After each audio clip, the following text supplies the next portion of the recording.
Bonjour à toutes et à tous.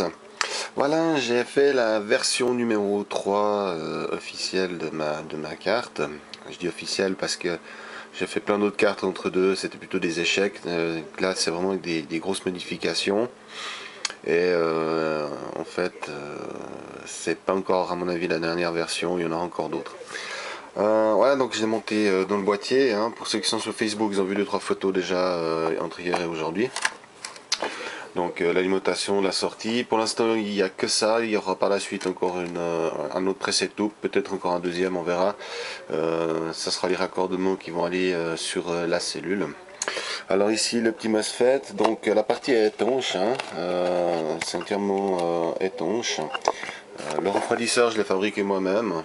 On va voir, il fonctionne pas trop mal.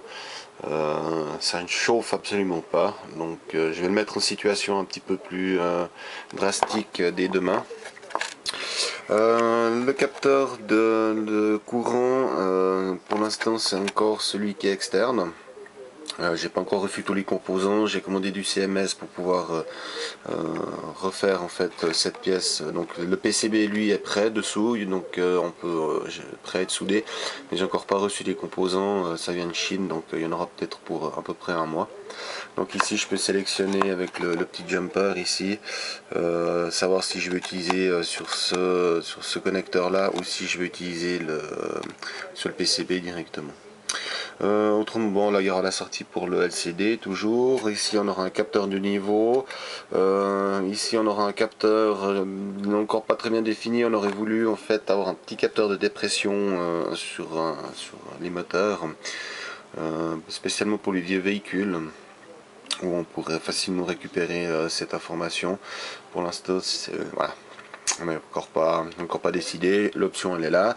Il me reste encore aussi un connecteur de libre ici par la suite pour mettre aussi un nouveau capteur ou peu importe.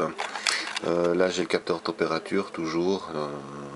Alors pour l'instant je sais pas encore exactement si je vais le mettre sur la cellule ou je vais le mettre sur l'évaporateur comme sécurité, je sais pas encore, mais je pense plutôt sur la cellule. Je vais faire pas mal de tests sur le boîtier lui-même là, donc on verra si voilà, c'est encore pas décidé, mais les idées sont toujours bienvenues. Voilà, donc rien de spécial de plus, à part que bon, j'ai modifié un peu le schéma, la disposition des éléments. Je vais pouvoir encore le compacter à mon avis un peu plus, mais bon, pour l'instant on va passer au test, donc ça va largement suffire. Voilà, donc toujours la même chose, donc j'allume, je mets mon alimentation sous tension, et puis ici, voilà, donc je l'ai réglé à 1 ampère, voilà, on entend chanter le MOSFET. Voilà. Donc jusque là tout va bien. Je vais continuer maintenant à modifier le code, rajouter l'écran, rajouter les capteurs température, les capteurs d'eau. Ah oui, puis petite chose que j'avais oublié de vous montrer, c'est le petit détail, je vous l'avais déjà montré dans une autre vidéo. Donc ça va être en fait, voilà, donc on aura encore ici un affichage de fonction si c'est en panne ou si ça fonctionne. Hein.